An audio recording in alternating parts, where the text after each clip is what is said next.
maaleykum mbokk yi Sen TV ñu ngi leen di nuyuwaat di leen jaar bu baax di leen jox seen wàccuwaay tey ñu ngi ñëw fi nga xamante ne mooy cité Mixa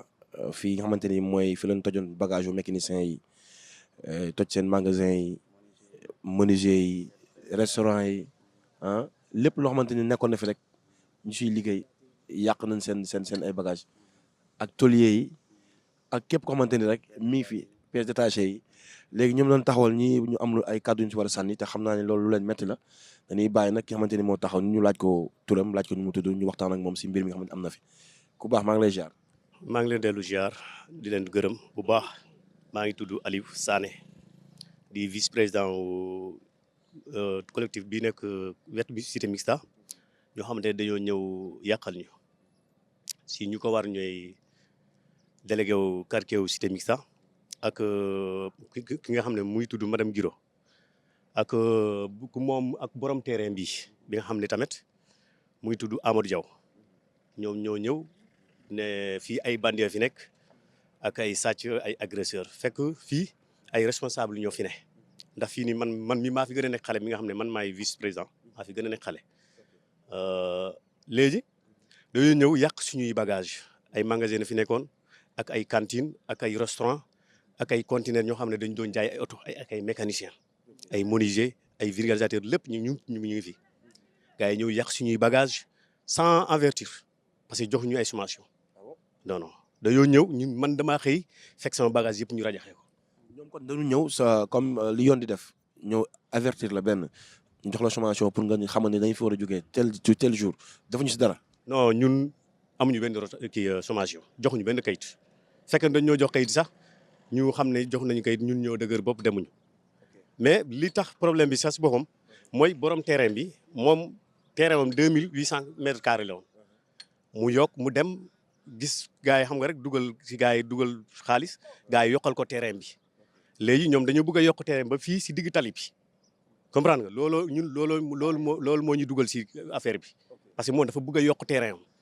waaw loolu moo ñu dugal ñëw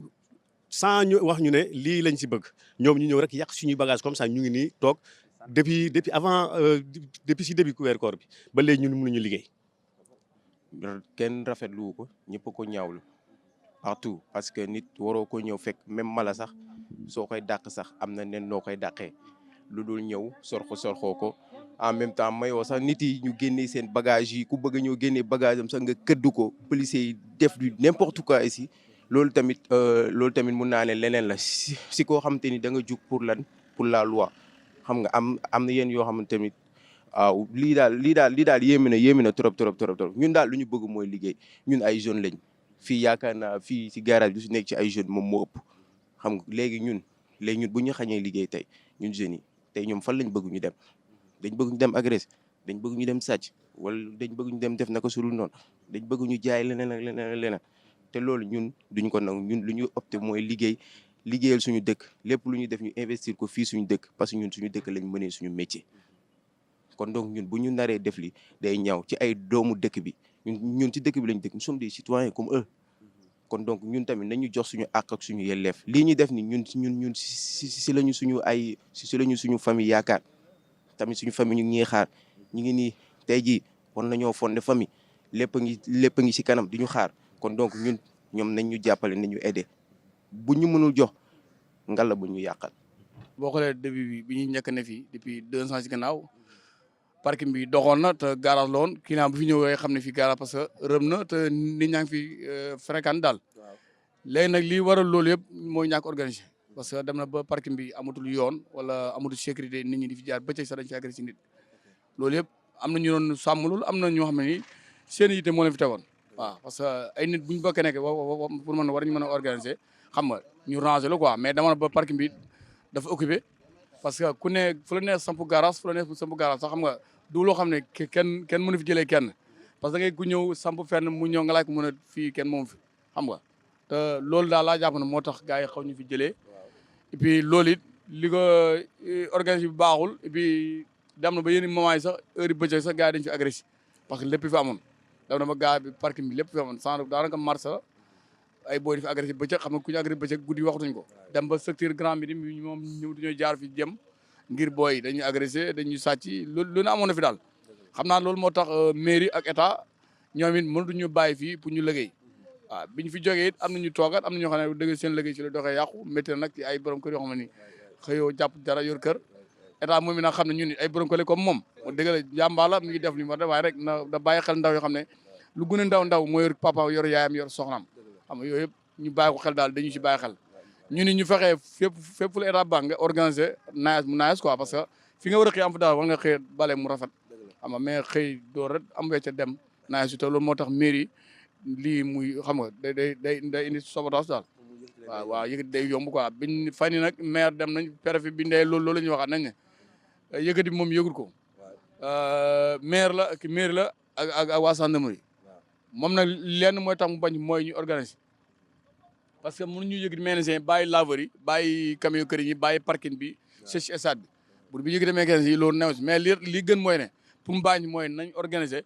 garage yi nañ ko installé parce que amuñ fu ñu jox état mënu jóg 2 jours ne day dimbal ndaw yi peut être jóg di ñu yëkkatiwaat leen mu mën am mooy que ne nañ defar organiser nettoyer fu waay na nga xam ne fii nga yem ñu def ko ay barrières ay chaînes bañ a déborder daal pour parking mën a am liberté wala mën a am sécurité daal. toog boobu noonu sans papier ñun loolu la ñu bañ nañu jox papier boo xamante ne buy leer bi tax ñu ne ñu toog leen en même temps ñu suñ dédommage li ñu yàq suñu bagage nañ ñu ko fay waaw. kon si dégg-dégg dem ngeen ba si préfet waxtaan ak moom mun leen toog leen pour l'instant mais yéen toog boo ngeen bañ toog si toog boo xamante ne amul dara wóoru ci léegi yéen toog bi ngeen toog da ngeen laaj pour jox leen kayit bi xam ne bu ngeen fi toogee nit bu ñëwee war a yëkkati ngeen am droit pour toog. waaw pour toog parce que am nga tey doomu aadama kenn ku ne war ngaa wut ñun am nañu papier boo xam ne li taxoon ñu toog fii maire yi moo ñu joxoon ay papier li tax ñu toog fii kon nag ñoom buy ñëwee yëkkati jël suñu bagage yi yàqu ko dem nañ maire yi ñu ne ñoom yéeguñ ci dara parce que gars yi dañu leen ne dañuy nettoyer dëkk bi nettoyer dëkk boobu noonu ñu profité ñu profité si délégué cité quartier cité mixta bi délégué bi madame Giro moom ak waa ji ñoom ñoo profité waale wax ministre bi que ne fii ay sàcc fi ne na ñëw yàq suñu bagage fekk fii amul man sama bopp gis ma fi kuy tux cigarette si boppam laa la wax man gis ma fi kuy tux kon nag ñoom bu ñu ñëwee ne fi ay sàcc fi nekk dañuy jaaxal. kon si dégg-dégg da leen sosol. voilà ñoom loolu la quoi parce que délégué bi moom yàgg nañoo teg bët moom il paraît que yëm yéeneewum sax moom dañ ko digg fii terrain moom si délégué cité mixta bi dañ ko digg fii terrain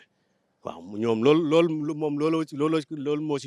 moo ko ci dugal parce que am na lu mu fi am il faut mu am loo xam ne daf ñuy takkal suñu der pour moom mu mun si am lu muy am. ça veut dire moom intérêt moo si dugal ak jaay doole. intérêt kese moo ko si dugal ak jaay doole bi gars yi nekkee fii parce que xam naa président moom yëgu ko mais comme président yëgu ko ay ñi nekk si ginnaawam ñoom ñoo koy bëgg a yàqal waaw parce que lii nii man dama jàpp que ne ñoom président la ñuy yàqal rek parce que dañ koy gën a wutal ay noon loolu la quoi. mbokk yi Sen News TV ñu ngi leen di nuyuwaat di leen jaar bu baax di leen jox seen wàccuwaay ñu ngi ñëw fi nag cité mixa fekk fi madame Giro pour waxtaan ak waxtaan bu am solo si wàllum li nga xamante ni mooy wàllum mécanicien yi nga xamante ni ñoo fi dégg fan yi rek yàggul dara dañuy bàyyi madame Giro jox ko mu présenté wu après ñu jàll si waxtaan bi incha allah. salaamaaleykum waa Sénégal salaamaaleykum adduna bi yëpp yéen waa Sen News maa ngi leen di nuyu. vraiment di leen gërëm si ñëw bi nga xam ne ni ñëw ngeen nga tey fekk ma sama kër. ma ne woon sax affaire bi du ma si wax parce que pour man c'est de l'injustice médiatiquement ñi ngi may lapider si presse bi dama ne woon du ma si wax man ñëpp xam nañ ne que communication rek laa mën mais bii cas injustice parce que ñi ngi may tooñ dama Sénégal yëpp dégg dama adduna bi yëpp dégg parce que boobu ba léegi ñoom ñi ngi dem si presse bi. ñi ngi dem ci siège u activiste yi ñi ngi dem fépp di yàq sama der seen cible c'est pas moi gis nga l'opération là fañ ko doon nase fekkeew ma ko fañ ko doon planifier fekkeew ma ko j'ai été informé par la mairie par monsieur Mao Fall moom woo ne ma madame Giro vendredi am na déguerpissement pour man déguerpissement la comme déguerpissement yu fi daan am d'habitude beneen indication joxuñu ma ko li may wax ni waa mairie ñi ngi may dégg na nit ñi nag juger par rapport man samay propos parce que c'est bien beau jël benn nit teg ko au devant de la scène ne kii la fàtte ministre bi nga xam ne nii moo ko sos préfet bi nga xam ne nii moo représenté état fii ci commune de la Patte d'Oie fàtte la mairie ñëw ci man mi nga xam ne nii maa nekk ci baawu échelle bi fañ koy nafee di def seen planification yëguma ko fekkewu ma ko j'ai été informé comme tout le monde yàlla rek suñu borom laay waxal dem naa màq ba ñëw at màq bi ma jóge su fekkee damay fay fen yàlla na bu ma fekkee samay njëriñu doom j'ai été informé par monsieur Mao Fall de la mairie moo ma nekk vendredi am na déguerpissement on m'a pas dit que qu'il y aura du day am kas mooy toj waxuñu ma ko information bu ñu ma jox rek mooy madame Guiro vendredi y aura un déguerpissement loolu laa si toll le vendredi bañ may woo man xaw moon sax ndax ministre bi dafay ñëw na maa nekk fi di waaj naa fi le ñu woo ma ne ma ah ministre baa ngi ñëw ma ne leen ah bon ñu ne ma daw si nga ñëw ba may ñëw sax fekk naa ministre bi wàcc na ba commencé dugg si nii di ñëw côté mixta ak ay colonel ay colonel monsieur Mbaye ay directeur du cadre de vie national préfet yeeg commissariat des polices des gendarmes du n'importe quoi ñëpp nga fa woon ba ma ñëwee gis ko ñu nuyuloo ma ministre ma nuyu ko en tant que délégué de quartier ça c'est mon rôle ku ñëw maa ko war a accueillir fii si site bi la mairie était là-bas les syndics de la cité étaient là-bas ñëpp ñëw muy def lancement opération bi on m'a donné la parole j'ai parlé du cadre de vie en aucun moment je n'ai sorti le mot agression les vidéos sont là dans mon portable parce que xëy na yàlla moo ma suturaal rek ba ma jël sama portable jox ko un agent qui était avec nous ma ne ko Maïga filmel ma en aucun moment j'ai prononcé le nom de agression amul j'ai parlé du cadre de vie te cadre de vie ko comprendre c'est pas seulement sa dëkkuwaay la at li ko wër tey bu doon suñu sago suñu dëkkuwaay nuñ koy aaree ñu aar lu ñu wër yépp mais combien d'années on vit avec les mécaniciens at ña fa nekk yépp nañaa dagg suñu barrières yi grillage bi nga xam ne ni mooy limite bi ñun at ñoom seeni oto si biir site bi lañ koy defaree depuis combien d'années su ma ñëwee ne leen bàyyi leen li ngeen di def lii rafetul te xam nga lu tax ma leen daan wax loolu parce que nit ñi en tant que délégué de quartier ñoo ma daan revenir du ma fay charge de copropriété parce que mécaniciens yi nañuy dugg si fii la ñuy defaree seen oto mënatuñoo dugal suñu oto nañaa occuper suñu parking yi lu nekk nit ñi di ma ko revenir damay toog yéen say bàyyi 15 heures ma dem si naaj bu tàng bi da ngay ñëw fekk nañuy fees foofu dell di defar seen i oto may leen bàyyi leen li ngeen di def nii cité bi résidence la du garage ñoom boo leen ko waxee duñ ko weddi chaque fois su ma ñëwee yaay suñu yaay mbalak ma nangu ko ma nax ma bàyyi et combien d'années la ñu dagg suñu barrière yëpp dugg si cité bi fii la ñuy gaare seen oto seeni épave si biir cité bi lañ koy gaare si biir cité bi la ñuy defar seeni oto ma bàyyi parce que loolu yëpp maa ngi dawal compréhension kenn musuma dégg ma porter plainte si loolu seen patron mécanicien yi Alioune moom laay woo à chaque fois Aliou waxal xale ñu génnee seen oto yi te fu ma ko defee rek xamal ne nit ñi delloo am naa retour nit ñi teg ma pression te teewul ils avaient continué depuis des années waxuma si dara Aliou boobu man une semaine avant moo ma àll batterie pour te dire que am naa cohabitation bu baax ak ñoom menuisier yi ñoo may dugg sama kër donc ñun nañ leen soxla mais gis nga opération boobu fañ ko doon nasee fekkewu ma ko j'ai été informé comme tout le monde. même laaj na la benn laaj ñoom lan wax ni yow da la fi dig benn terrain moo tax nga gën a appuyer pour jëmee fi jëlee. loolu gis nga dégg naa si seen première communication bu ñu def avec la télé Walfadjri ñu ne madame Guiro dafay am ay intérêt avec un certain Diaw c'est ce jour-là laay soog a dégg kuy Diaw je l'ai jamais connu musuma ko xam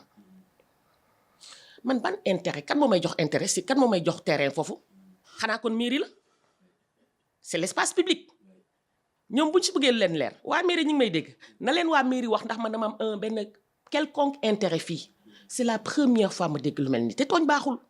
man soxlawu ma foofu lan laa fay tabax ko man en tant que délégué de quartier ma accepte ñu jox ma foofu terrain ñëpp naan terrain bi madame Guiro lañ ko jox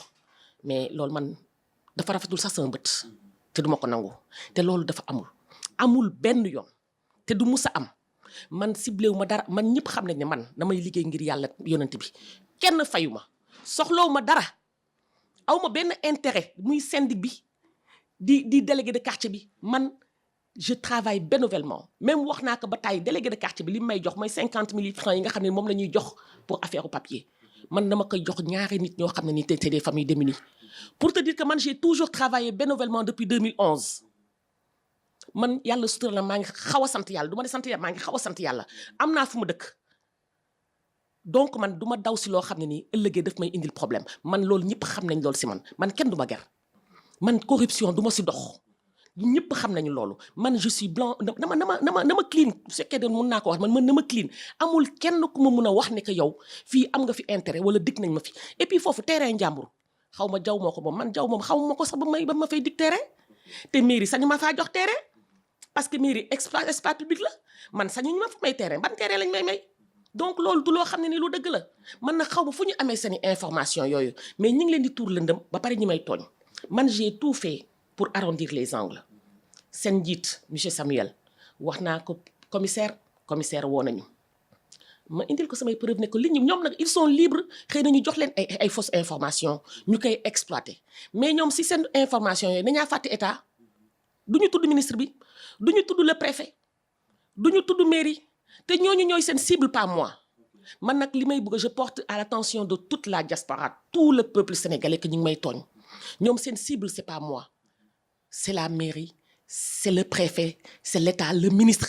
ñoom ñi fi indi seeni matériel man ce jour-là je ne savais même pas qu'il va y avoir de la casse pour man déguerpissement comme basique yi ñu fi daa am rek la je l'ai jamais su te en aucun moment ñoom seen côté man j'en ai profité ba ñu indee seen plateau yi épave yi nga xam ne moo nekk si biir cité bi ñu profité génneel ma ko mais gis nga côté bee sama yoon nekku si woon parce que c'est l'état bi ba mu reculer aussi sama yoon nekku si ça c'est l'état entre ñoom le sieur Diaw bu ñuy wax j'ai jamais vu le monsieur Diaw là je le connais même pas à travers ñoom seen wax sax laay soog a xam ne que terrain boobu ku ñu naan Diaw moo ko moom te sama benn communication ak préfet mi may dégg préfet la xaw ma sous-préfet maa ngi ko naan pourquoi ce terrain bi nga xam ne nañ koo tëj depuis des années plus de 10 ans terrain baa ngi tëju mais pourquoi terrain bi mënuñu ko ubbi ñu dugal leen foofu ku dem ba émettre loolu xam nga ne bëgg nga jàmm mais injustice nag am na mais man bàyyi naa leen seen borom information yu ñu am xaw ma kan moo leen koy jox je n'ai aucun intérêt sur ce terrain là soxla ma fa vidéo yi naa leen ko wan je n'ai jamais le mot de agression génnul sama gémmiñ amul ku leen ko wax nag jox na leen de mauvaises informations te wax naa ko Samuel seen njiit ba Samuel ne ma que j'ai reçu de mauvaises informations parce que loolu amul et je le redis tout haut fiñ ma teg at liñ may waxal ñi ngi may tooñ parce que fañ ko doon nasee nekkuma fa fañ ko doon def seen planning nekkuma fa parce que planning bi le ministre l'a dit nee na le week-end précédent boobu ils étaient à la Médina donc commune Patte d'Oie moo si teg woon après Yoff xaw ma Grand Yoff donc ñoom fañ ko doon nasee ils avaient déjà fait leur planning ils ont informé le préfet et le préfet la préfecture a informé la mairie man mairie moo ma informé comme tout bon citoyen donc xool leen foofu man je laisse les gens apprécier li ma wax te vraiment loolu moo am. waaw loolu moo leer na macha allah mais dernier mot bi di leen woo à l'apaisement di leen woo au calme man seen jigéen laa tey su ma ko defoon tey ma ne même tey su ma ko defoon waroon nañaa mën na ñëw sama kër ñu waxtaan fi toog ma expliquer leen mais c'est-à-dire que ñu ngi continuer médiatiquement di ma lapider médiatiquement di dem médiatique te moom te ñoom sama tur rek la ñuy véhiculer jusqu'à présent pour me mettre en mal avec les gens dégg naa lu nekk nag li ñu may waajal mais lépp dama ko teg suñu loxo suñu borom ku dul yàlla neen la parce que man tey sekkoon tey joué naa si benn partition bu toll nii dinaa am ay remords mais je n'ai aucun remords en ce moment la préfecture le ministre la mairie nañu seet ji ñooñu at xëy na monsieur Diaw bii nga xam ne nii moom terrain bi bëgg leen fi jëlee mais man j'ai été informé comme tout le monde maa ngi nag maa ngi joxe information bi pour tout le peuple sénégalais ne que ñi ngi may tooñ te maa ngi leen di woo aussi à l'apaisement parce que coow baaxul ay baaxul surtout nga nekk di wax si koo xam ne nii takku si et puis ceux qui l'ont planifié ils sont toujours là c'est l'État c'est le ministre de l'urbanisme c'est la préfecture c'est la mairie de la Patte d'Oie mais pourquoi man mi nekk si bas échelle bi ñu topp nii di ma wax aw ma benn intérêt personne ne m'a jamais proposé quelque chose fii nii si mécanicien yi je connais pas le monsieur Diaw je ne l'ai jamais vu musuma leen traité d'agresseur les vidéos sont là balaa ngeen di dem naa leen ko won donc pourquoi toujours madame Guiraud man nan laay mën a demee ba si ñu ne man maa dem ba si ministre bi signer ce protocole là pour ñu génnee leen fii musul am ce ministre là à part la télé maa ngi koy soog a gis je n'ai jamais envoyé un courrier au ministre te ñoom par rapport à seen site ils vont entendre ils sauront que c'est vrai ils n'ont qu'à se rapprocher à la préfecture ñu wax leen dëgg bi te man ñu bàyyi sama tur parce que ñu ngi may tooñ te tooñ baaxul li ñuy yaakaar nag maa ngi leen di wax fii ñu ngi may seetaan dinañ leen seetaan defuma ko waxuma ko jegewuma fa te du man takkuma si benn yoon